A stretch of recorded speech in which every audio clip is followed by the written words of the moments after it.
everyone, how are you all? Hope you all are doing very good. Today students, we are going to start a new chapter of class 5th, which is about chapter number 3, houses we live in.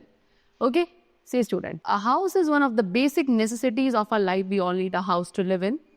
A good house protects us against the adversities of weather such as heat, cold and rain. It also gives us a feeling of safety and provides us a lot of comfort.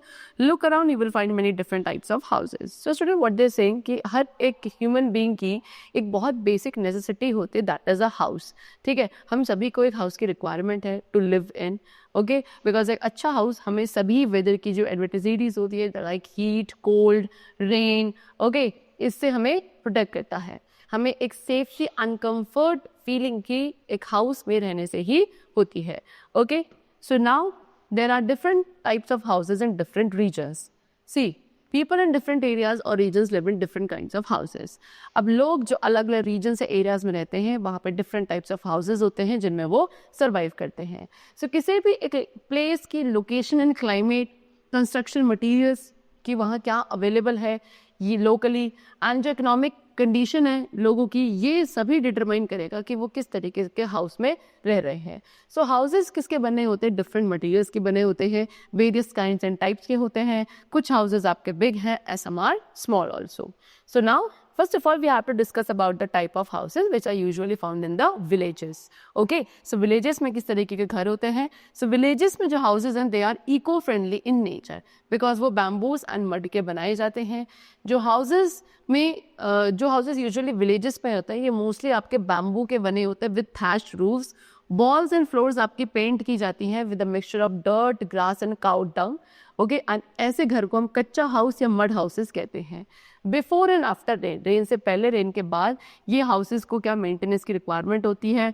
Most of the people, वो ज़्यादातर लोग जो villages में रहते हैं वो आपके farmers, potter's, carpenters या ब्लैक स्मिथ होते हैं. लेकिन आज के टाइम पे पक्का हाउसेस भी कंस्ट्रक्ट किए जा रहे हैं इन द विलेजेस, एंड ये पक्का हाउसेस आपके ब्रिक्स एंड सीमेंट के बने होते हैं. Now next we are going to talk about cities.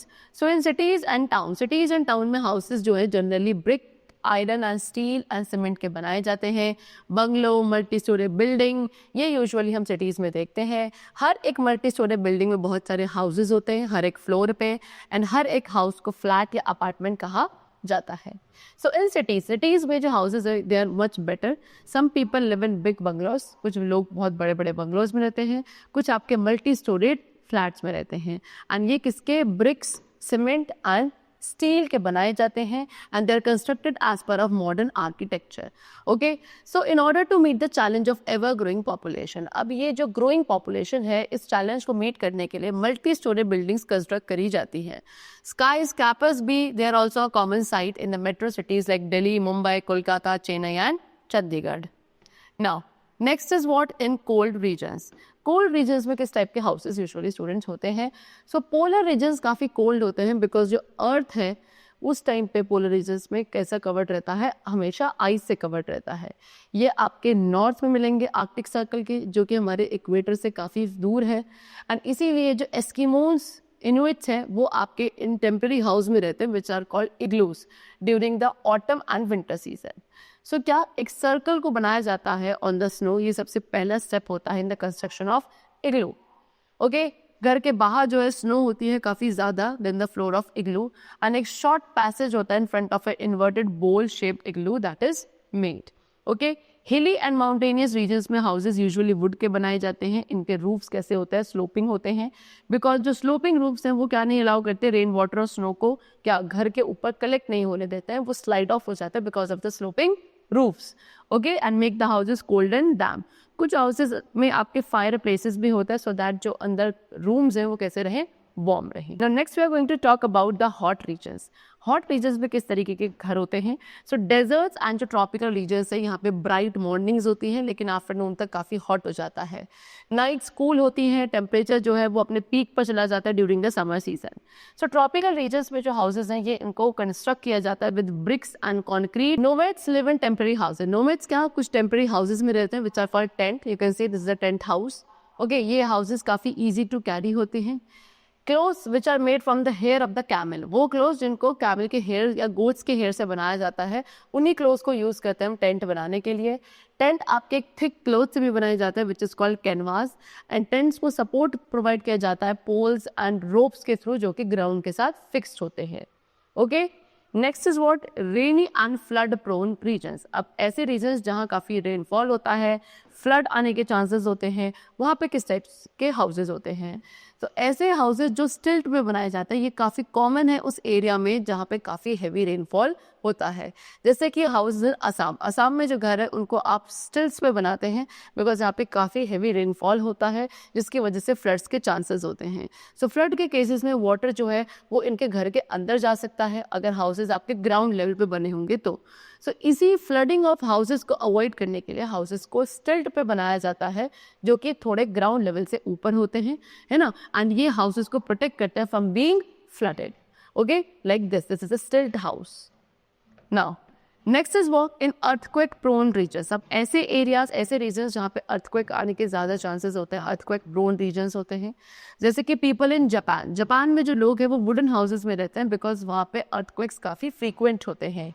Okay, अब क्या बेनिफिट्स हैं अगर आपके घर वुड के बनाए जाते हैं इन एरियाज पे जहाँ अर्थक्वेक्स कॉमन है? इसके क्या बेनिफिट है?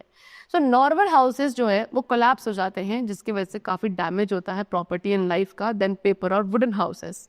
ठीक है, so constructing the house again and again, घर को बार बार बनाना किसका यूज करके, वुड का यूज करके, वो काफी चीप यानी कि सस्ता पड़ता है as compared to constructing the brick house. So India में जहाँ अर्थक्वेक्स काफी कॉमन होते हैं जैसे कि Uttarakhand and Assam, so mostly houses वहाँ भी कैसे वुड के बनाए जाते हैं। ठीक है, next is factors affecting the size of a house. अब एक घर के साइज को कौन कौन से फैक्टर्स अफेक्ट करते हैं, यानी किन किन फैक्टर्स के ऊपर डिपेंडेंट है कि घर का जो साइज होगा वो कैसा होगा। So we can spot mud houses, आपने मड हाउसेज, ब्रिक हाउसेज, हवेलीज सब कुछ देखा होगा सेम विलेज में। सो सिमिलरली आप क्या multi storeyed building, housing complex, bungalow and slum देखा होगा सेम सिटी एंड टाउन में।